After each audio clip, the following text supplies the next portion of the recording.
Ya Allah. Terus bagaimana hubungan dengan anak saya yang sekolah di pesantren? Pak, ini mau nanya. Jika sudah bersuci atau berwudu, Terima kasih kemudian Bapak. bersentuhan dengan suami, apakah wudunya batal? Bismillahirrahmanirrahim. Assalamualaikum warahmatullahi wabarakatuh. Alhamdulillahirabbil alamin. Salatu wassalamu ala nabiyyina Muhammadin wa ala alihi wa ashabihi ajmain. Alhamdulillah pemirsa Fatwa TV dimanapun Anda berada, kembali kita bersyukur dan memuji Allah Subhanahu wa taala. Yang mana pada kesempatan kali ini kita masih diberikan kesempatan untuk selalu belajar menimba ilmu dari guru-guru kesayangan kita. Dan alhamdulillah kita kembali berjumpa dalam program kesayangan kita live interaktif Fikih Ibadah bersama narasumber kita, guru kita Ustadz Anas Burhanuddin MA Hafizahullahu Ta'ala. Beliau merupakan salah satu anggota Dewan Fatwa Perhimpunan Al-Irsyad. Dan alhamdulillah pemirsa, pada kesempatan kali ini beliau telah hadir bersama kita di studio Fatwa TV. Kita sapa beliau terlebih dahulu. Assalamualaikum Ustaz. Waalaikumsalam warahmatullahi wabarakatuh. Gimana Ahlan Ustaz? wa sahlan. Sehat Ustaz? Alhamdulillah sehat semuanya dan baik. Alhamdulillah. Alhamdulillah. Baik pemirsa, alhamdulillah pada kesempatan kali ini Ustadz telah hadir dan dalam keadaan sehat walafiat. Dan semoga pemirsa Fatwa TV dimanapun Anda berada, senantiasa kita semuanya diberikan kesehatan dan perlindungan oleh Allah Subhanahu wa taala. Baik Ustadz, mengawali pertemuan kita kali ini Ustadz, kita ingin mendengarkan sebuah atau dua buah nasihat sebagai pembuka acara kita kali ini Ustadz. Jazakumullahu khairan. Ya, untuk mengawali pertemuan kita pada sore hari ini, insyaallah saya ingin menyampaikan tentang keutamaan menuntut ilmu yang disampaikan oleh Imam Syafi'i rahimahullahu taala, yaitu perkataan beliau, laisa syai'un ba'dal fara'idhi afdhala min talabil ilm. Setelah amalan-amalan yang wajib, tidak ada yang lebih mulia daripada menuntut ilmu. Sedemikian rupa beliau mendudukkan talabul ilmi ini di antara amalan-amalan yang lain. Jadi menurut Imam Syafi'i, menuntut ilmu adalah amalan sunnah yang paling afdal. Dia hanya kalah pahala oleh amalan-amalan yang wajib. Sedangkan dibandingkan amalan-amalan sunnah yang lain, maka yang terbaik adalah menuntut ilmu. Dan di antara cara menuntut ilmu adalah dengan mudzakarah, ya, dengan bertanya, saling mengingatkan akan pelajaran-pelajaran yang pernah kita pelajari. Ini adalah termasuk salah satu cara belajar dan menuntut ilmu yang sangat efektif. Maka dengan adanya acara live interaktif dalam fikih ibadah ini, kita berharap bisa mendapatkan pahala yang besar darinya. Ya, karena ini tidak lepas dari thalabul ilmi, dan insyaallah dalam 1 jam ke depan kita duduk santai menyimak, tapi itu tanpa kita sadari menjanjikan pahala yang luar biasa besar untuk kita di sisi Allah Subhanahu wa taala. Alhamdulillah. Insyaallah, jazakumullah khairan Ustaz. Baik pemirsa, itu tadi kalimat pembuka dari guru kita Ustadz Anas Burhanuddin hafizahullah taala, yang insyaallah itu sebagai pendongkrak semangat Ustaz, ya, untuk lebih semangat mendengarkan tausiah ke depan Ustaz. Alhamdulillah saat ini sudah ada beberapa pertanyaan yang masuk ke meja redaksi Fatwa TV Ustaz.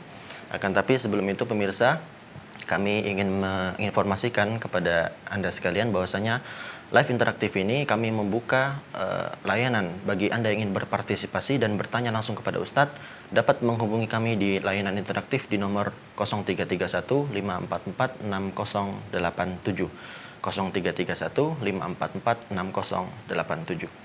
Baik Ustadz, kita bacakan pertanyaan pertama Ustadz. Ini ada pertanyaan dari saudari kita dengan nama Faridah Sulaiman Ustaz. Faridah Sulaiman Qasim. Assalamualaikum Ustaz Anas. Waalaikumsalam. Saya melihat perempuan ikut sholat berjamaah di beberapa masjid. Apa hukumnya perempuan ikut sholat Jumat di masjid Ustaz? Apakah gugur kewajiban mereka sholat zuhur? Kalau perempuan tidak sholat Jumat, tapi mereka kalau perempuan sholat Jumat, apakah gugur kewajiban sholat zuhurnya? Kemudian bagaimana niat sholat Jumat tersebut? Dan apa hukumnya mandi untuk mengikuti sholat Jumat Ustaz? Jazakumullah khairan. Ya, perlu diketahui bahwasanya sholat Jumat itu tidak wajib atas wanita dengan ijma' para ulama. Artinya para ulama semuanya sepakat bahwasanya sholat Jumat tidak wajib atas wanita. Dia hanya wajib atas kaum pria dengan syarat-syarat tertentu. Jadi para wanita tidak memiliki kewajiban untuk sholat Jumat dengan kesepakatan para ulama semuanya. Kemudian kalau ada wanita yang sholat Jumat bersama jamaah yang ada, maka sholat Jumatnya ini menggugurkan kewajiban atas dirinya juga dengan ijma' para ulama. Jadi paling tidak dalam hal ini ada dua permasalahan yang disepakati. Yang pertama yaitu tidak wajibnya sholat Jumat atas wanita. Kemudian yang kedua adalah bahwasanya kalau ada wanita yang sholat Jumat, maka sholatnya ini menggugurkan kewajibannya pada hari itu. Ini juga adalah ijma'nya para ulama. Dan kita mengetahui bahwasanya ijma' atau kesepakatan atau konsensus para ulama ini adalah salah satu sumber hukum dalam Islam. Kesepakatan seperti ini adalah salah satu sumber hukum dalam Islam, dan para ulama menjelaskan bahwasanya kita tidak boleh untuk menyelisihi hukum yang telah disepakati oleh para ulama. Jadi ketika kita mengetahui bahwa kesepakatan di atas, maka kita harus menyadari bahwasanya disitulah kebenaran itu terjadi. Maka kita wajib untuk meyakini bahwasanya para wanita tidak wajib untuk sholat Jum'ah. Dan jika mereka menggugurkan kewajiban mereka, yakni jika mereka memilih untuk sholat Jumat, artinya mereka menggugurkan kewajiban mereka pada hari itu dengan sesuatu yang lebih afdal, maka sholat Jumat tersebut menggugurkan kewajiban mereka pada hari itu dan mereka tidak perlu untuk sholat duhur lagi. Nah, ini adalah dua permasalahan yang disepakati oleh para ulama. Jadi boleh bagi para wanita untuk mengerjakan sholat Jumat pada hari Jumat sebagai ganti dari sholat duhur. Adapun tentang niatnya, para ulama menjelaskan niatnya adalah seperti orang lain berniat. Maksudnya niatnya sama dengan niat para jamaah, yaitu niat wajib. Nah, di sini seorang wanita sedang memilih untuk menggugurkan kewajibannya dengan sesuatu yang lebih afdal. Jadi hari itu dia punya kewajiban untuk sholat di waktu zuhur. Nah, dia bisa saja memilih untuk sholat zuhur di rumah. Tapi ketika dia melakukan sholat Jumat, maka dia telah menggugurkan kewajibannya pada hari itu dengan sesuatu yang lebih afdal. Maka di sini dia mengikut jamaah, di mana niat mereka adalah niat sholat wajib. Karena bagi para pria, sholat Jumat adalah sebuah kewajiban. Itu adalah fardu mereka pada hari itu. Maka wanita ini yang berpindah, dia yang keluar dari kondisi normalnya. Dia memilih untuk menggugurkan kewajiban hari itu dengan sholat Jumat, maka dia yang ikut niatnya para jamaah. Jadi ketika dia niat sholat Jumat, dia bukan meniatkan niat sholat Jumat yang sunnah misalnya. Tidak, sholat Jumat tetap wajib. Karena dia adalah kewajiban umat Islam, yaitu kaum pria pada hari itu, sedangkan dia ikut mereka. Nah, maka di sini dia niat sholat Jumat sebagai sebuah kewajiban darinya yang dia pilih untuk menjadi penggugur kewajiban pada hari itu. Ya, jadi niatnya adalah niat sholat Jumat ya wajib. Sedangkan pertanyaan yang selanjutnya tentang mandi wajib, maka menurut jumhurul ulama, menurut sebagian besar ulama, mandi wajib hukumnya adalah sunnah ya. Tapi sunnah yang ditegaskan ya, sunnah muakkadah, karena Nabi Muhammad SAW bersabda tentang mandi pada hari Jumat ini, faman ightasala fabiha wa ni'mat, faman ightasala fabiha wa ni'mat, wa man tawadda'a faman tawadda'a fabiha wa ni'mat, wa man ightasala fal ghuslu afdal ya. Jadi barang siapa yang berwudu pada hari itu, maka alangkah bagusnya. Namun jika dia mandi, maka mandi itu lebih baik. Ini menunjukkan bahwasanya kalau kita tidak mandi, maka itu sudah mencukupi. Namun mandi lebih wajib. Adapun hadis-hadis yang bisa dipahami sebagai menunjukkan kewajiban mandi pada hari Jumat, maka menurut sebagian besar ulama itu dibawa kepada makna penegasan ya. Jadi sunnah tapi yang ditegaskan ya. Sunnah yang hendaknya jangan sampai kita tinggalkan kecuali jika terpaksa untuk meninggalkannya. Nah, intinya insyaallah ini juga adalah pendapat yang lebih kuat ya. Jadi mandi pada hari Jumat hukumnya adalah sunnah dan tidak wajib, namun dia adalah sunnah yang muakkadah, sunnah yang ditegaskan. Allahu ta'ala alam. Masya Allah, gamblang sekali nih Ustaz. Ya, barakallahu fiik. Barakallahu Ustaz. Alhamdulillah. Alhamdulillah, ini juga ada pertanyaan kedua Ustaz dari saudara kita yang alhamdulillah lagi semangat nih Ustaz, belajar ilmu agama. Dari saudara kita Suryarto Ustaz, di Semarang. Assalamualaikum warahmatullahi Ustaz. Saat menikah, istri saya pindah agama, artinya istri mu'alaf Ustaz ya. Namun belum melakukan kewajiban sebagaimana muslimah lainnya. Saat ini alhamdulillah sudah mulai berhijab dan belajar sholat. Namun untuk belajar sholat meminta saya menjadi imam di rumah Ustaz. Sedangkan laki-laki itu sholatnya di masjid Ustaz. Nah, bagaimana menyikapi hal ini Ustaz? Mohon bimbingannya. Jazakumullahu khairan. Iya, ketika ada istri di rumah yang meminta untuk dibimbing ya, meminta untuk dibimbing dalam bacaan sholatnya yang mungkin belum hafal ya, atau dia ingin menyimak dulu ya, maksudnya ingin untuk mengikuti suami, hanya menyimak saja tanpa membaca ya. Maka ini adalah sebuah maslahat yang bagus untuk kita penuhi, dan dengan begitu insya Allah kita akan mendapatkan pahala tambahan pada hari itu. Kita membimbing seorang wanita yang baru masuk Islam, yang butuh bimbingan, dan ini adalah sebuah hak yang harus dipenuhi oleh suami ya, dalam rangka untuk meneguhkan imannya, membuat dia bisa istiqomah di atas jalan Islam. Dan kalau suami sering-sering melakukan itu, maka insya Allah keimanan istrinya akan semakin mantap. Dia akan semakin betah di atas agama ini, dan insya Allah akan semakin merasakan manisnya Islam dan iman. Namun hal itu tidak menggugurkan kewajibannya untuk sholat berjamaah di masjid.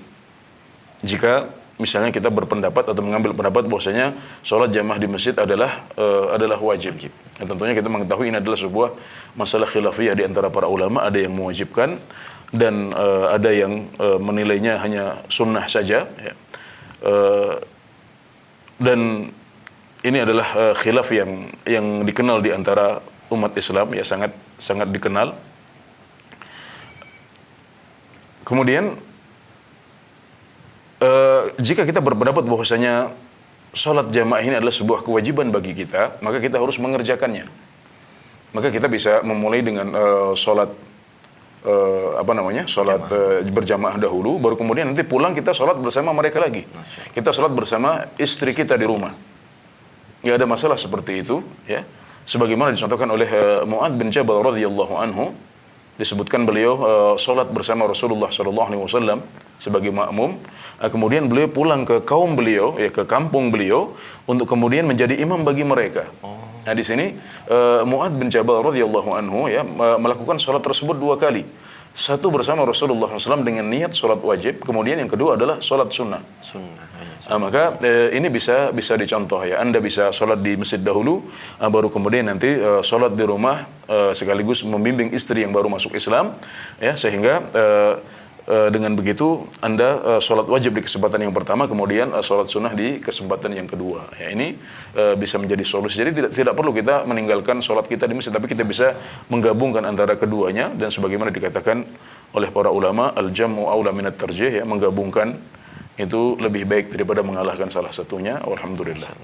Jadi bisa dapat pahala lebih double saja. Ya, alhamdulillah, dan setiap muslim harus melihat itu sebagai peluang pahala yang besar, karena kita ini kan di dunia dalam rangka memperbanyak pahala. Betul, Ustaz. Baik, jazakumullah khairan Ustaz. Itu tadi untuk saudara kita Bapak Suyarto di Semarang, ya. Kemudian Ustaz, ini ada pertanyaan Ustaz dari saudari kita Istiqomah di Kuwait. Akan tapi sebelum kita bacakan, kami kembali mengingatkan kepada pemirsa Fatwa TV, bagi Anda yang ingin berpartisipasi bersama kami dan ingin bertanya langsung kepada Ustadz, dapat menghubungi kami di nomor 0331 544 6087. 0331 544 6087. Baik Ustadz, pertanyaan dari saudari kita Istiqomah jauh nih Ustadz, dari Kuwait Ustadz. Masya Allah. Assalamualaikum Ustadz, Afan mau bertanya tentang sholat witir. Kapan batas waktunya? Kemudian bolehkah kita ketika azan pertama mengerjakan sholat witir, azan pertama Ustadz, mengerjakan sholat witir, dan bolehkah kita mengerjakannya langsung 3 rakaat 1 kali salam Ustadz? Jazakumullah khairan. Tapi Ustadz, ada pertanyaan masuk ini Ustadz. Kita sambut dulu biar nggak kelewatan. Biar nggak kelewatan Ustadz. Oke. Baik. Assalamualaikum Fatwa TV. Iya. Assalamualaikum. Halo, Waalaikumsalam. Baik, dengan Bapak siapa di mana? Dengan Bapak Chandra Deli. Bapak Chandra Deli Ya, di Bekasi. Bekasi. Baik, silakan Bapak. Ya, Assalamualaikum Ustadz. Waalaikumsalam warahmatullahi wabarakatuh. Saya mau nanya Ustadz.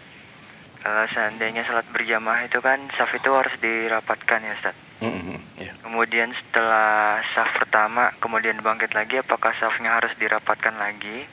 Atau enggak Ustadz? Kadang kan kakinya ada yang enggak rapat lagi gitu Ustadz. Betul ya. Di masjid kita masih umum gitu. Gimana Ustadz? Iya, jadi meluruskan shaf itu adalah sebuah kewajiban lain dalam sholat kita. Jadi sholat itu wajib. Kemudian sholat jamaah menurut sebagian ulama juga wajib. Nah, meluruskan shaf itu juga adalah sebuah kewajiban. Kenapa kita katakan wajib? Karena Nabi Muhammad SAW mengancam mereka yang tidak meluruskan shaf dengan ancaman yang besar. Beliau bersabda, "La tusawwunna sufufakum aw la yukhalifanallahu baina qulubikum." Yang artinya, niscaya kalian meluruskan shaf kalian, atau kalau tidak, maka Allah akan membuat hati kalian tercerai-berai. Dari ancaman ini para ulama menyimpulkan bahwasanya wajib bagi umat Islam yang sedang sholat berjamaah untuk merapatkan shaf mereka dahulu. Dan ini yang diamalkan oleh Rasulullah SAW, ya, di mana sebelum sholat beliau meluruskan shaf dulu, memastikan shafnya lurus, rapat. Beliau mengatakan, "Sawu sufufakum, fa inna taswiyatus sufuf min iqamatis shalah." Luruskan shafnya, karena sesungguhnya shaf yang baik, shaf yang lurus itu adalah termasuk kesempurnaan sholat. Beliau menyampaikan seperti itu. Maka wajib bagi umat Islam untuk meluruskan shaf mereka dalam sholat mereka, dan itu juga adalah salah satu kiat jika mereka ingin kalimat mereka kompak, jika ingin persatuan mereka kuat, ya, maka salah satu kiat yang bisa ditempuh adalah mengamalkan sunnah Nabi Muhammad SAW yang satu ini, yaitu meluruskan shaf dan merapatkannya. Dan ini tentunya dilakukan di awal sholat, ya, di awal sholat, yaitu imam yang mengomando. Ya, kalau imam tidak mengomando, maka kita yang harus otomatis melakukan itu sebelum sholat. Ya. Dan jika di tengah-tengah sholat, misalnya ya, kelihatan ada shaf yang kurang rapat. Misalnya sebagian kita ini berdiri kadang-kadang terlalu lebar, ya. Kita sering melihat di masjid-masjid itu ada orang yang ketika sholat, ya, dia meletakkan kakinya terlalu lebar begini. Ya. Dan ini bukan cuma satu orang, dua orang, ya, kadang-kadang banyak. Sehingga ketika kita sudah sujud, kita sudah duduk di antara dua sujud, nanti akhirnya akan kelihatan bahwasanya ternyata ada banyak tempat kosong di antara shaf-shaf ini. Ya. Nah, maka kalau kita mendapatkan kondisi seperti itu, ya, maka kita disyariatkan juga untuk meluruskan shaf kita. Misalnya kita merapat ke yang sebelah kiri, ya. Jika posisi kita di sebelah kanan masjid, kita merapat ke sebelah kiri, kemudian yang di ujung sini juga semakin merapat di sini. Disyariatkan karena ini adalah sebuah kondisi yang baru kita temukan di tengah-tengah sholat. Di awal sholat kita merasa sudah rapat, kaki-kaki sudah saling menempel, ya. Tapi ternyata di tengah-tengah sholat kondisinya tidak seperti itu, ya. Maka karena memang meluruskan shaf adalah sebuah syariat Islam, ya, dan itu semuanya untuk maslahat sholat, ya. Kita dengan kondisi seperti itu kita juga menjadi lebih khusyuk. Ya, kemudian juga setan semakin sempit untuk bisa mengganggu kita.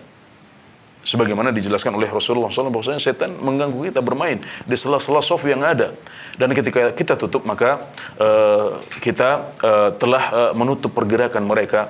Kita sudah menyempurnakan sholat kita, maka saat kita bergeser ke kiri atau ke kanan, ya, untuk merapatkan shaf kita, itu berarti kita sudah melakukan sebuah gerakan untuk maslahat sholat. Dan kita mengetahui kita boleh melakukan gerakan-gerakan yang diperlukan untuk kebaikan dan maslahat sholat kita, agar kita lebih khusyuk, agar shaf kita lebih sempurna. Itu semuanya dianjurkan. Jadi intinya, meskipun di tengah-tengah sholat, kalau kita mendapati ada shaf yang belum rapat, kita dianjurkan untuk meluruskannya lagi. Karena sama, kalau ada shaf di depan kita yang kosong, kita disyariatkan untuk maju ke depan. Semuanya dalam rangka menyempurnakan sholat kita dalam bentuk meluruskan shaf dan merapatkannya. Allahu ta'ala a'lam. Insyaallah. Tapi kadang ada Ustaz yang ketika kita ngerapatin mereka menjauh, bahkan ada yang nginjak gitu Ustaz. Iya, jadi tentunya juga harus dipahami tidak boleh berlebihan dalam hal ini, ya. Tidak boleh berlebihan, dan kita tidak bisa memaksa orang. Ya, ketika ada sebagian orang yang tidak suka seperti itu, ya, itu adalah tanggung jawabnya dia di hadapan Allah Subhanahu wa taala. Dan juga memang kita harus akui bahwasanya ada sebagian saudara-saudara kita yang berlebihan, ya. Berlebihan dalam merapatkan shaf, ya. Jadi sampai menyakiti temannya yang lain, membuat orang lain yang di sampingnya menjadi merasa sempit. Ini juga harus kita hindari. Namun kalau kondisinya tidak sampai tingkat itu, ya, memang benar-benar softnya memang masih longgar, ya, masih longgar dan kelihatan sekali ada ruang-ruang di sana, ya, maka kita mendekat. Dan kalau seandainya orang yang di samping kita tidak mau untuk merapatkan softnya, maka itu sekali lagi adalah tanggung jawabnya di hadapan Allah Subhanahu wa taala. Ya, kita melakukan apa yang bisa kita mampu, ya, di tempat kita, di ruang yang kita miliki, dengan mengharap pahala dari Allah Subhanahu wa taala hadapan orang lain, maka mereka punya tanggung jawab sendiri di hadapan Allah Subhanahu wa taala. Insyaallah. Jazakumullah khairan. Baik, itu tadi untuk Bapak Chandra di Bekasi. Kemudian kita lanjut ke yang tadi saudari kita istiqomah di Kuwait tentang salat witir, kapan batas waktu? Iya, batasan akhir salat witir dijelaskan oleh Rasulullah sallallahu alaihi wasallam dalam sabda beliau, "Salatul laili mathna mathna, fa idza khashiya ahadukumul fajra falyutir bi raka'ah." Salat malam itu 2 rakaat. Dan kalau seorang di antara kalian khawatir masuknya waktu subuh, maka hendaklah dia melakukan witir dengan 1 rakaat.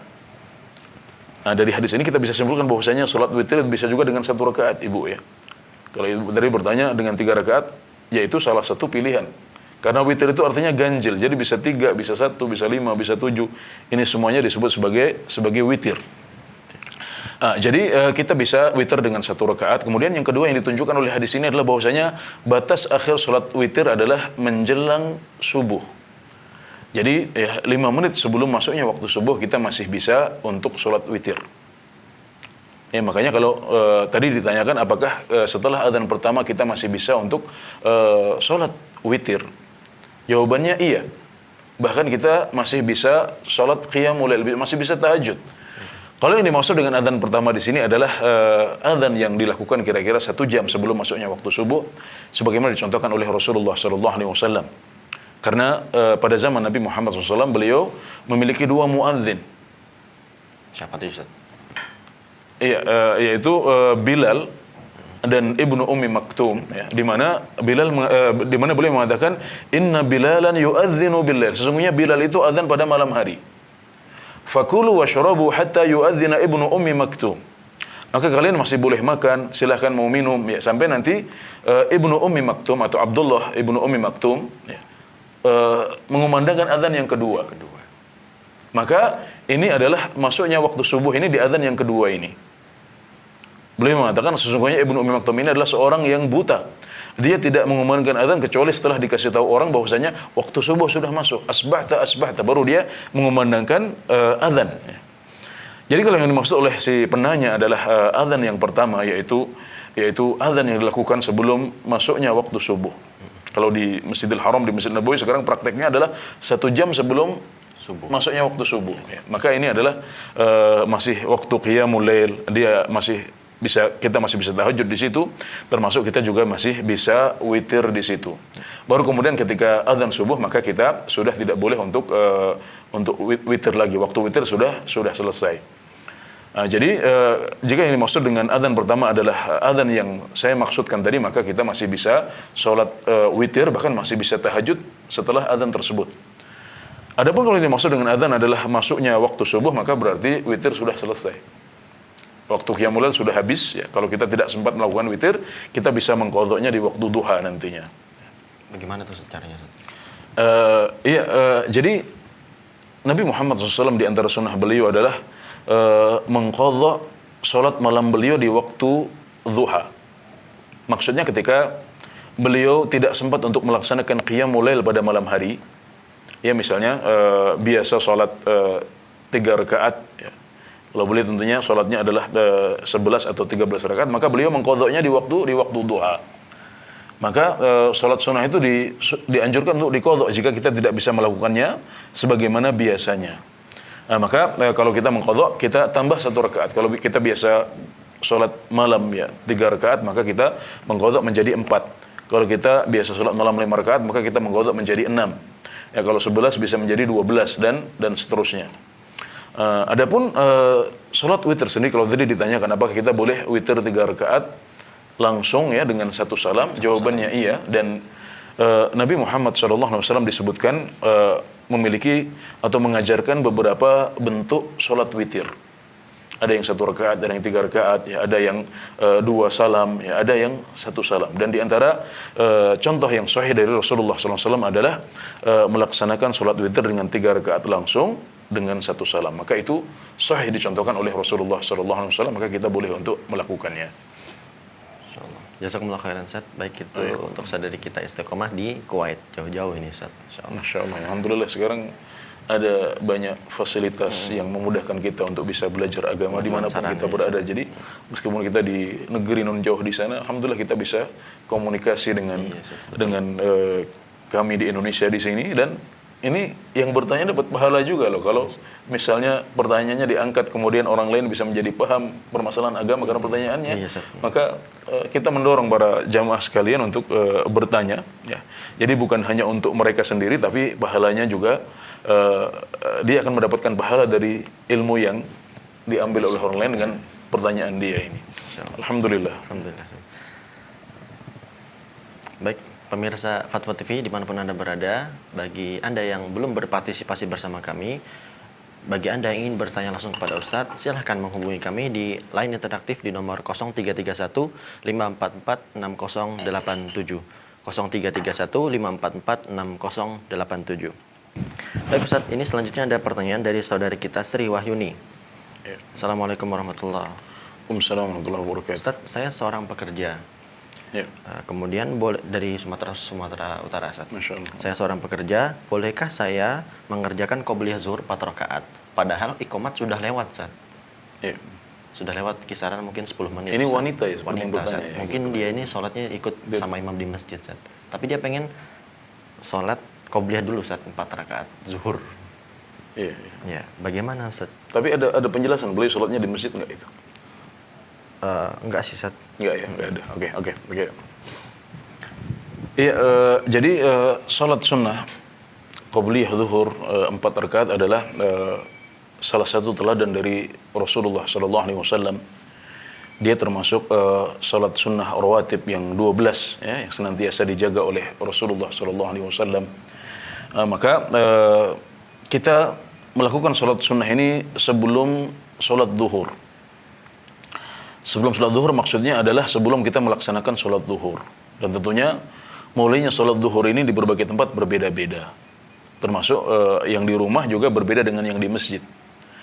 Maka kalau yang bertanya ini adalah wanita dan dia sholat sendiri, ya, maka dia tidak harus terikat dengan jadwal qobliyah di masjid. Mungkin kita sudah iqamat, kita katakan waktunya sudah habis, sudah terlewatkan. Karena kalau sudah sholat ya berarti yang ada tinggal ba'diyah nanti. Iya, Nah, maka dia tidak terikat dengan jadwal di masjid kampung dia. Sama juga kalau kita sholat di suatu masjid, kita tidak terikat dengan iqamat di masjid yang lain. Nah, maka masing-masing memiliki waktunya yang berbeda. Mungkin sebagian masjid punya waktu 15 menit, sebagian masjid hanya menyediakan alokasi 10 menit saja. Ya, ini berbeda-beda. Ya. Yang penting adalah dilakukan sebelum sholat zuhur. Dilakukan sebelum sholat zuhur. Maka kalau yang bertanya ini sholat sendiri di kantornya, di tempat dia bekerja atau di rumahnya, ya, maka silahkan Anda bisa untuk melaksanakan qobliyah zuhur. Meskipun di masjid sholat zuhurnya sudah selesai, sudah bubar. Kenapa? Karena Anda tidak terikat dengan mereka, dan selagi Anda belum sholat zuhur, maka Anda masih bisa untuk melaksanakan qobliyah zuhur tersebut. Itu masih disebut sebagai sholat qobliyah zuhur. Dan tidak terikat dengan jadwal di masjid. Ya, namun kalau seandainya kita sholat di masjid ya dan kita belum sempat untuk qobliyah zuhur, maka kita ikut jamaah dulu. Kita ikut sholat zuhur, jangan mengejar untuk melaksanakan qobliyah zuhur dulu, tapi kita ikut sholat jamaah dulu. Ya, karena Nabi Muhammad SAW bersabda, la nafilata ma'al fardhiyah. Ya.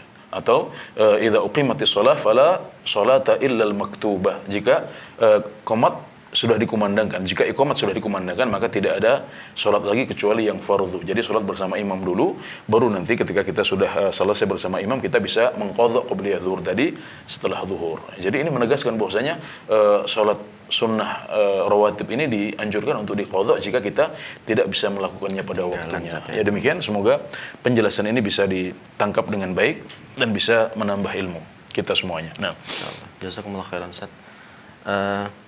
Alhamdulillah Ustaz sudah ada ya, rekan yang kita bergabung sapa ini, beliau. Ustaz. Kita sapa sapa dulu, Ustaz. telepon yang masuk. Ya. Assalamualaikum Fatwa Ya, Tupai. Ustaz. Assalamualaikum Ustaz. Waalaikumsalam warahmatullahi Baik, dengan Bapak wabarakatuh. siapa di mana? Yogi di Padang Ustaz. Yogi di Padang. Ya. Silakan Bapak. Mau nanya nih Ustaz, ini kan ada teman kan dia bilang kalau mau dia kan waktu azan dia duduk-duduk aja kan di warung. Nah, jadi saya bilang apa? Dia bilang dudukin tauhid dulu. Itu kata dia kan. Apakah udah Mohon maaf Bapak, pertanyaannya kurang jelas Bapak. Suaranya kurang jelas. Halo? Iya, halo. Ya, bisa diulang, Pak. Ya Pak. Ini masalah sholat nih kan Ustaz. Waktu azan kan Sudah dikumandangkan. ya, teman tuh duduk aja di warung kan. Iya. Dia bilang kalau saya bilang kan dia bilang kan tauhid aja kan. Kan saya bilang apakah kayak gitu orang yang udah punya tauhid gitu Ustaz? Oh. Maksudnya yang paling penting adalah tauhid gitu ya. Yang paling penting adalah tauhid ya. Adapun kalau azan berkumandang dia nggak ikut sholat di masjid. Maksudnya seperti itu, Pak. Nggak ikut sholat di masjid gitu Ustaz. Iya. Dia tuh udah niat aja udah sholat, itu kata dia Ustaz. Apakah udah betul tauhid orang yang kayak gitu Ustaz? Sekedar niat gitu, niat Ustaz. niat sholat saja. Niat sholat saja Ustaz. Gitu Pak Yogi ya. Iya Ustaz. Baik. Gitu, Bapak. Jazakumullah khair ya Ustaz. Ya, terima kasih Bapak Yogi. Assalamualaikum. Assalamualaikum.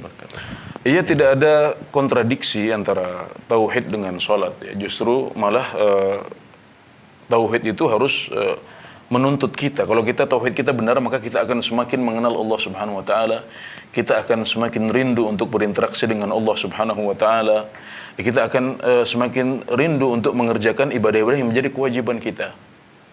Termasuk sholat ini ya. Kita mengetahui sholat adalah sebuah kewajiban bagi setiap muslim. Nah, kemudian juga sholat jamaah adalah kewajiban ya menurut sebagian ulama. Maka kalau orang tauhidnya benar, maka dia akan menjadi orang yang pertama melakukan sholat fardu. Dia akan menjadi orang yang paling bersemangat untuk datang ke masjid mengerjakan sholat. Ya karena tauhid dia ya menuntut dia untuk mengisahkan Allah Subhanahu wa taala, untuk memperbanyak ibadah kepada Allah Subhanahu wa taala, terutama dimulai dengan yang wajib-wajib dahulu ya. Maka kalau beralasan saya ini sudah tauhidnya sudah kuat, saya nggak perlu lagi seperti itu, maka ini adalah talbis atau godaan dari setan ya. Ini adalah godaan dari iblis. Saya khawatir kawan Anda ini terpengaruh oleh pemahaman salah sebagian orang yang memahami Al-Qur'an sebagaimana kehendak mereka sendiri. Tidak memahami Al-Quran sebagaimana pemahaman Rasulullah SAW. Sebagian orang memahami firman Allah Subhanahu Wa Taala, wa'bud rabbaka hatta ya'tiyakal yaqin, dan beribadahlah kepada Tuhanmu sampai datang kepadamu kematian. Artinya seperti itu. Yakin di sini dalam ayat ini artinya adalah kematian. Karena kematian adalah sesuatu yang yakin, sesuatu yang pasti akan terjadi. Maka kita diperintahkan oleh Allah untuk beribadah kepada Allah sampai kita meninggal. Itu menjadi kewajiban kita. Tapi sebagian orang menafsirkannya dengan mengatakan dan sembahlah Tuhanmu sampai datang kepadamu keyakinan. Ya, kalau sudah yakin, kalau sudah tauhid, berarti sudah tidak wajib lagi untuk sholat. Ini adalah sebuah pemahaman yang ngawur, pemahaman atau penafsiran Al-Quran yang tidak ada contohnya dari generasi salaf umat Islam. Kemudian mereka mengatakan, saya sudah yakin dengan Allah Subhanahu Wa Taala, maka cukup dengan ingat saja, cukup dengan niat saja. Maka itu sudah cukup, tidak perlu datang ke masjid untuk sholat. Ini adalah sebuah kesesatan yang salah satu bantahan terpentingnya adalah melihat kepada Rasulullah SAW. Dia adalah Sayyidul Muwahhidin, beliau adalah pemimpinnya para ahli tauhid. Tapi lihatlah bagaimana beliau masih terus sholat, masih terus beribadah sampai akhir hayat beliau. Bahkan beliau masih datang ketika kondisi sakit beliau menjelang ajal beliau. datang ke masjid untuk salat di samping Abu Bakar As-Siddiq radhiyallahu anhu. Abu Bakar yang menjadi imam, tapi beliau datang ke masjid di tengah sakit beliau yang parah. Ya, ini menunjukkan bahwasanya Nabi Muhammad SAW masih beribadah ya kepada Allah sampai menit-menit terakhir beliau. Sampai di kondisi sakit beliau masih beribadah, meskipun tentunya yakin kepada Allah beliau sudah miliki dari awal ya. Dari masa muda beliau sudah yakin kepada Allah, tapi masih terus beribadah karena memang kita wajib untuk terus beribadah kepada Allah Subhanahu wa taala sampai kita meninggal. Maka saudara kita ini kita doakan semoga mendapatkan hidayah dan meninggalkan pemikiran atau penafsiran yang salah terhadap agama, dan disinilah pentingnya kita punya guru yang benar dalam membimbing kita untuk memahami Islam ini. Jazakumullah khairan, Ustaz. Baik, itu untuk jawaban untuk Bapak Yogi di Padang tadi ya. Terima kasih untuk Bapak Yogi. Alhamdulillah Ustaz, sudah ada pertanyaan lagi yang masuk Ustaz. Ya, kita sapa lagi. Assalamualaikum Fatwa TV. Assalamualaikum. Waalaikumsalam warahmatullahi Baik, dengan Ibu wabarakatuh. siapa di mana? Dengan Ibu Ita di Pamekasan, Pak. Ibu Ita di Pamekasan. Silakan Ibu. Ya, ini mau bertanya tentang sholat qobliyah duhur, Pak Ustadz. Nah, Iya, silakan. kalau perempuan sholat di rumah tuh kan seumpamanya telat 20 menit, Pak Ustadz. Nah, masih bisa untuk mengerjakan sholat qobliyah duhurnya. Itu Pak Ustadz. Ada lagi Pak Ustadz? Yang kedua, Mohon maaf Ibu, yang pertama bisa diulang tadi Ibu? untuk mengerjakan sholat qobliyah duhur yang 4 rakaat itu, seumpamanya kan kita perempuan sholatnya di rumah, telatnya 20 menit, apakah masih bisa mengerjakannya begitu Pak Ustadz? Iya, oke. Kemudian yang kedua Bu? Yang kedua, tentang sesuatu yang terbesit dalam hati, seumpamanya kita tuh ketemu sama saudara kita tuh ada jengkel, tapi itu cuma terbesit dalam hati, kita tuh berusaha untuk Menutup, lawan, menyembunyikan ya. apakah itu berdosa Pak Ustadz? Kadang kan selalu timbul dalam hati itu, kita tuh berusaha melawan. Nah, apakah kita tetap dapat dosa begitu Pak Ustadz? Baik, terima kasih Ibu Ita. Nah, terima kasih Ustadz. Assalamualaikum. Assalamualaikum warahmatullahi wabarakatuh. Iya, yang pertama tentang sholat qobliyah subuh sholat qobliyah zuhur bagi para wanita, apakah mereka masih bisa melakukannya ya, ketika mereka sholat di rumah dengan waktu yang agak terlambat dibandingkan jadwal sholat di masjid ya. Ini mungkin barangkali Ibu tidak mengikuti sesi kita hari ini dari awal ya, tapi nggak masalah, kita ulangi ya, secara singkat insyaallah. Bahwasanya Ibu ketika Ibu sholat di rumah maka Ibu tidak terikat dengan jadwal di masjid. Dan selagi Ibu belum sholat duhur maka berarti Ibu masih disunahkan untuk melaksanakan qobliyah zuhur dahulu sebelum melaksanakan sholat yang fardu. Jadi meskipun sholat jamaah di masjid sudah bubar atau mungkin iqamat sudah dikumandangkan, tapi kalau kita sholat di rumah dan kita belum melaksanakan sholat fardu zuhur ya, sholat zuhur yang wajib, maka kita masih punya waktu untuk mengerjakan sholat qobliyah zuhur. Maka silakan Anda melakukannya ya. Gak ada masalah, alhamdulillah ya. Kemudian yang kedua tentang tentang bisik-bisik dalam hati yang tidak kita lontarkan, kita berusaha tutup ya. Maka jawabannya adalah pada sabda Nabi Muhammad SAW, Innallaha tajawaza an ummati ma haddathat bihi anfusaha ma lam tatakallam bihi aw ta'mal. Sesungguhnya Allah Subhanahu wa taala mengampuni untuk umatku bisikan-bisikan dalam hatinya selagi dia belum mengucapkannya atau mengamalkannya. Jadi kalau ada bisikan-bisikan untuk melakukan ini itu, atau ada kebencian-kebencian tertentu, perasaan iri, dengki, jengkel dan lain sebagainya, ya maka selagi itu hanya sebatas di hati saja, tidak sampai keluar di mulut, tidak sampai keluar dalam aksi, misalnya mengganggu saudara kita, ya menyakiti saudara kita, maka itu belum dihitung oleh Allah Subhanahu wa taala.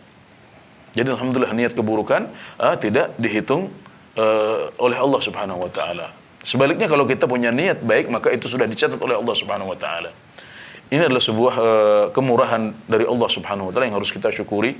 Jadi kalau Ibu hanya ada bisikan-bisikan dalam hati ya, kebencian, ya kedengkian ya, maka alhamdulillah itu tidak dicatat oleh Allah Subhanahu wa taala sebagai dosa. Kapan menjadi dosa? Kalau kita mengucapkannya atau kita melakukan suatu perbuatan buruk sebagai wujud atau sebagai ungkapan dari jengkelnya hati tadi itu, maka baru di situ kita dicatat melakukan dosa di sisi Allah Subhanahu wa taala. Walhamdulillah. Jazakumullah khairan Ustaz. Itu tadi jawaban untuk Ibu Ita ya di Pamekasan. Baik Ustaz, sudah ada penelpon lagi yang masuk, kita sapa lagi. Assalamualaikum Fatwa TV. Ya, Baik, dengan Bapak siapa di mana? dengan Bapak Amin di Gorontalo, Sulawesi. Bapak Amin di Gorontalo. Silakan Bapak. Khair. Assalamualaikum, Ustaz. Waalaikumsalam warahmatullahi wabarakatuh. Kebetulan hari Jumat barusan saya ngimami di satu masjid. Iya. Ya, setelah itu saya dalam rakaat pertama saya bawa surat apa ini? Sabbihisma itu. Iya, Al-A'la, surat Al-A'la. Al-A'la ya. Hmm. Setelah itu dia memasuki fadzakir. Itu fadzakir innama anta mudzakir. Itu saya keliru di situ. Hmm. Setelah itu saya diam. Saya harapkan dari makmum bisa tapi suaranya makmum ini terlalu kecil dan tidak jelas. Hmm. Saya berdiam, dengar lagi tapi nggak ada mereka bersuara. Iya, oke. Sampai 3 kali saya coba, saya tetap bacanya fadzakir innama anta mudzakir. Karena sebelumnya waktu saya jalan ke masjid itu hal ataka memang saya ada baca-baca di jalan. Baik, silakan pertanyaannya Bapak. Karena tidak ketemu, saya bagi aja terus apakah itu berdosa Pak? Artinya saya langsung fadzakir innama anta mudzakir lasta alaihim bimusaitirin illa Man tawalla wa kafar. Iya, nah. ya itu sampai habis. Iya, oke. Baik. Apakah itu tidak berdosa bagi saya? Tapi setelah itu saya sujud sahwi, saya memohon ampun kepada Allah dan bila mana itu mengakibatkan dosa entah bagaimana ya saya harus tanggung dosanya para makmum. Iya, oke. Baik Bapak Amin, sudah kita tangkap pertanyaannya. Ya. Terima kasih Bapak. Assalamualaikum. Assalamualaikum warahmatullahi wabarakatuh. Baik, Ustaz. Iya, jadi salah membaca ini sangat manusiawi. Ya. Semua kita lupa, semua kita pernah salah, semua kita pernah lupa dalam sholatnya. Bahkan bukan hanya kita, tapi juga Rasulullah SAW. Ya. Nabi Muhammad SAW beberapa kali lupa dalam sholat beliau. Dan di antara kisah yang terkenal adalah kisah dengan Ubay bin Ka'ab radhiyallahu anhu, ya, di mana beliau sholat, ya, kemudian beliau disebutkan urtujja alaih, ya, beliau lupa bacaan. Padahal beliau adalah rasulnya umat ini. Tapi agar kesempurnaan hanya menjadi milik Allah Subhanahu wa taala, liyakunal kamalu lillahi azza wa jalla. Maka Nabi Muhammad SAW pun juga lupa, ya, beliau beberapa kali lalai dalam salat beliau, ya, alpa dalam salat beliau. Kemudian ketika selesai, ya, beliau mengatakan, "Di mana Ubay bin Ka'ab? Bukankah engkau sudah ada di shaf, wahai Ubay bin Ka'ab?" Kemudian beliau mengatakan, "Ma mana'aka? Kenapa engkau tidak mengingatkan saya ketika saya salah?" Ya, ini menunjukkan bahwasanya Nabi Muhammad SAW juga kadang-kadang lupa dalam tilawah beliau, lupa dalam bacaan beliau. Dan sunnahnya dalam hal ini adalah para makmum mengingatkan imam jika salah. Dalam athar Ali bin Abi Thalib radhiyallahu anhu disebutkan, beliau mengatakan, "Idza stat'amal imamu fa'at'imu." Kalau imam minta makanan maka kasihlah makan. Maksudnya tentunya bukan makanan Ketika sholat fisik, ya, makanan dalam arti yang sesungguhnya, tapi maksudnya adalah kalau imam lupa maka kasihlah makanan berupa diingatkan. Nah, ini adalah sunnah yang seharusnya terjadi. Namun tadi Bapak menyebutkan bahwasanya yang ditunggu ini nggak ada, seperti yang terjadi pada Rasulullah SAW. Jadi sampai akhir nggak ada yang mengingatkan, ya. Maka kemudian Bapak meneruskan bacaan sampai akhir, yaitu melewati ayat yang dilupakan dan meneruskan bacaan yang di akhir, maka itu sudah benar, alhamdulillah, ya, sudah benar. Kita bertakwa kepada Allah semampu kita, ya, fattaqullaha mastata'tum. Adapun tentang dosa, maka Bapak tidak dosa, sama sekali tidak dosa, karena Nabi Muhammad SAW bersabda, "Innallaha afa an ummati al-khata'a wan nisyan wa mastukrihu alaih." Innallaha tajawaza an ummati al-khata'a wa nisyan wa mastukrihu alaih. Ya, Allah mengampuni untuk umatku al-khata'. Al-khata' adalah kesalahan yang dilakukan dengan tidak sengaja. Kemudian nisyan, lupa. Nah, kemudian yang ketiga adalah sesuatu yang kita dipaksa di dalamnya. suatu perbuatan salah yang kita melakukannya karena dipaksa. 3 hal ini semuanya dimaafkan oleh Allah Subhanahu wa taala, ya. Dan kesalahan bacaan dalam tilawah tidak mengharuskan kita untuk sujud sahwi. Tapi kalau kemudian kita beristighfar kepada Allah minta ampunan, ya boleh-boleh saja, tapi tidak perlu dengan sujud sahwi. Wallahu taala alam. Jazakumullah khairan Ustaz. Baik, itu jawaban untuk Bapak Amin di Gorontalo ya. Saat ini sudah ada pertanyaan dari Ummu Siti di Sumatera Utara, Ustaz. Ya. Assalamualaikum Ustaz. Batalkah wudhu seorang wanita yang keluar angin dari, mohon maaf, kemaluannya Ustaz? Dan itu paling sering terjadi ketika sholat. Bagaimana Ustaz? Jazakumullah khairan. Ya, subhanallah. Ya, keluarnya angin dari farji, ya, dari kemaluan depan atau kubul, ya, yang maksud adalah farji, adalah sebuah permasalahan yang aneh, ya, permasalahan yang unik. Tapi ini bukan hanya terjadi pada ibu. Ini sudah terjadi dari masa lampau, dan para ulama dalam kitab fikih mereka menyebutkan permasalahan ini. Jadi masya Allah dari zaman itu sudah ada kejadian. Ya.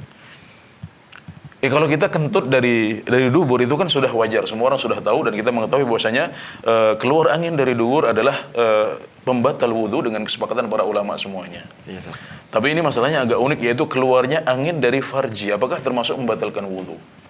Nah, karena ini keluarnya dari tempat yang tidak biasanya, akhirnya ada khilaf di antara para ulama dalam masalah ini. Namun yang lebih dekat dari kebenaran, yang lebih dekat dari hak adalah bahwasanya hal tersebut termasuk membatalkan wudhu.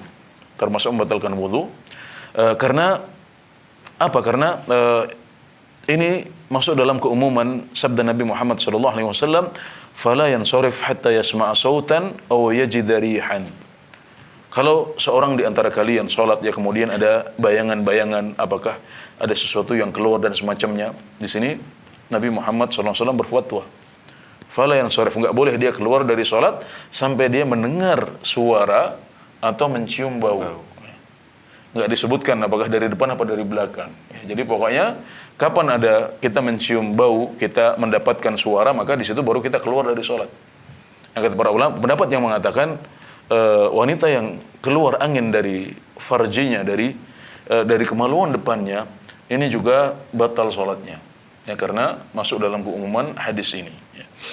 Kemudian yang perlu dibahas lagi adalah kalau ini adalah sesuatu yang terus terjadi. Ya, kalau seandainya ini selalu terjadi dalam sholat, kita nggak bisa menghindarinya. Ya, kita sudah sholat keluar lagi, nanti sholat keluar lagi, sholat keluar lagi. Ya, maka ini berarti sama dengan kondisi salasul baul, dan kita sudah bahas di pekan kemarin bahwasanya salasul baul itu memiliki hukum khusus, yaitu kalau kita punya penyakit seperti itu, maka kita boleh untuk wudhu saat waktu sholatnya masuk, kemudian kita sholat, dan kalau masih ada kencing yang keluar atau angin yang keluar, ya, atau darah yang keluar, karena dia terus menerus, kita nggak bisa hindari, maka itu tidak usah kita pedulikan. Jadi silahkan Anda wudhu saat waktu sholat sudah masuk, Anda berwudhu di situ, kemudian sholat, dan kalau masih ada yang keluar maka tidak usah dipedulikan lagi. Dan kalau yang keluar adalah najis, maka kita sebelum sholat memakai pembalut dahulu, memakai pembalut, ya, atau diapers, sehingga tidak menjadi najis, tidak menetes di baju kita atau di tempat sholat kita. Adapun kalau kentut, maka kita mengetahui angin itu bukan najis, jadi tidak perlu untuk memakai pembalut. Ya, demikian, wallahu a'lam. Jazakumullah khairan Ustaz. Itu untuk saudari kita Ummu Siti di Sumatera Utara. Baik Ustaz, sudah ada pertanyaan yang masuk melalui line telepon. Kita sapa dulu. Assalamualaikum Fatwa TV.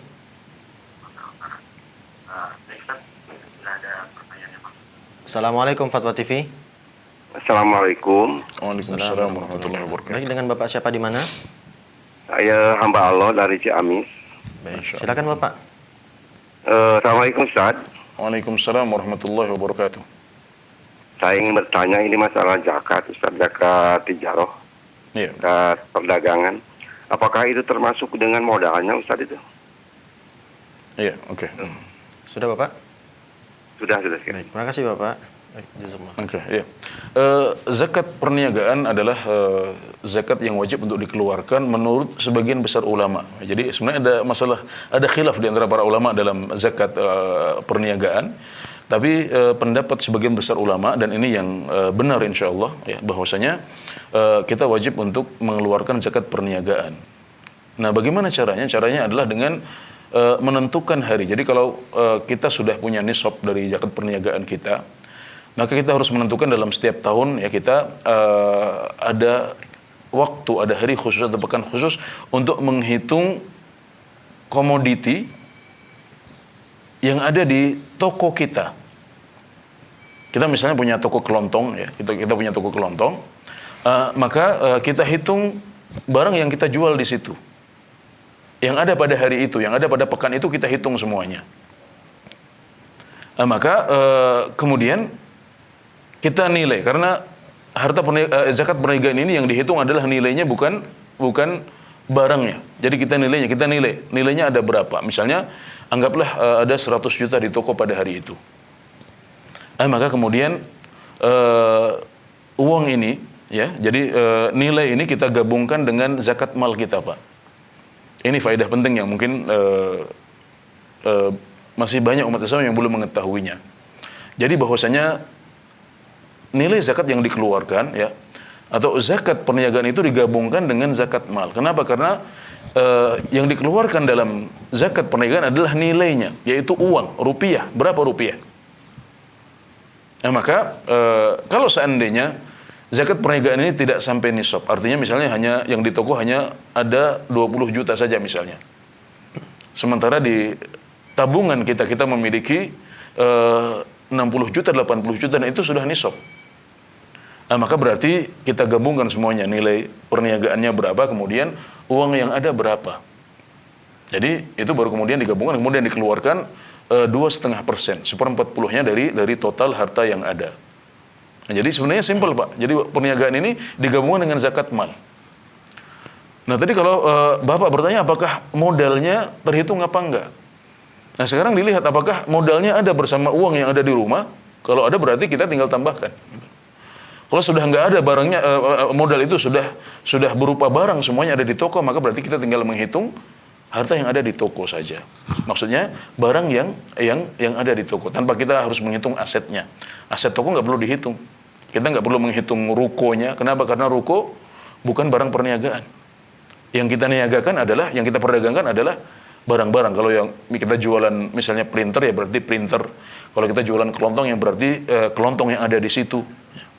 Nah, jadi kita hitung, setiap tahun kita menghitung jumlahnya ada berapa, nilainya berapa, kemudian kita gabungkan dengan zakat mal.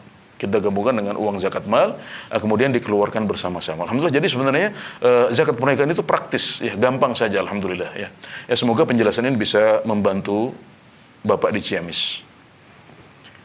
Baik Ustaz, jazakumullah khairan. Itu tadi jawaban untuk saudara kita di Ciamis ya. Dan alhamdulillah Ustaz, pertanyaan terakhir ini tadi Ustaz sekaligus menjadi pertanyaan yang terakhir untuk perjumpaan ini Ustaz. Alhamdulillah. Karena waktu yang terbatas ya betul sekali Ustaz. Pemirsa, jangan kemana-mana. Bagi Anda yang ingin terus menyaksikan live interaktif dan ingin bertanya langsung kepada Ustadz, saksikan terus live interaktif dalam sepekan, yang mana pada hari Senin pada pukul 16 sampai dengan 17 waktu Indonesia Barat bersama Ustadz Dr. Muhammad Arifin Badri dengan tema Bekal Muslim, Fikih Jual Beli dan Kontemporer. Kemudian masih di hari yang sama pada pukul 18.30 sampai dengan 19.30 bersama Ustadz Nizar Saad Jabal dengan tema Fikih Praktis Ilmu Waris. Kemudian masih di hari yang sama pada hari Senin pada pukul 20 sampai dengan 21 bersama Ustadz Dr. Musyafa Ad-Darini dengan tema Kaidah Fikih Konsultasi Islam. Kemudian pada hari Selasa pukul 20 sampai dengan 21 bersama Dr. Muhammad Nur Ihsan dengan tema Mengenal Allah, Keimanan, Doa dan Zikir. Kemudian pada hari Rabu pukul 16 sampai dengan 17 bersama Ustadz Anas Burhanuddin dengan tema Fikih Ibadah. Dan masih di hari yang sama pada hari Rabu pukul 20 sampai dengan 21 bersama Ustadz Dr. Syafiq Riza Basalamah dengan tema konsultasi keluarga. Dan di hari Kamis pada pukul 20 sampai dengan 21 bersama Ustadz Dr. Abdullah Roy dengan tema Jalan Lurus Akidah. Lalu kemudian yang terakhir pada hari Jumat pada pukul 17 sampai dengan 18 bersama Al-Ustadz Dr. Ewarandi Tarmidhi dengan tema Harta Haram Muamalah Kontemporer. Baik Ustadz, jazakumullah khairan atas kesempatan kali ini Ustadz, waktu dan ilmunya, Masya Allah. Jazakumullah khairan Ustadz.